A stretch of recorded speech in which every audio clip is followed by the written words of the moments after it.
इब्तिदाई 2 batters stump out, मनफी record Pakistan के नाम।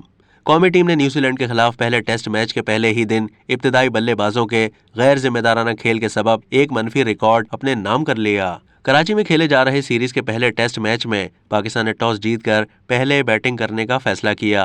पाकिस्तान को पहले अब्दुल्ला शफीक के गैर जिम्मेदाराना शॉट की वजह से पहला नुकसान उठाना पड़ा और वो स्टंप होकर एजाज पटेल को विकेट दे बैठे।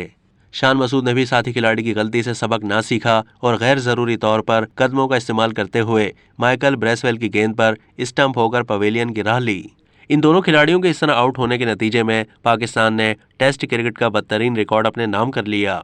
ये टेस्ट क्रिकेट के 145 साल तारीख में पहला मौका है कि किसी टीम के आउट होने वाले इब्तिदाई दोनों खिलाड़ी स्टंप होकर पवेलियन लौटे हैं और आज तक खेल की तवील तारीख में ऐसा नहीं हुआ था।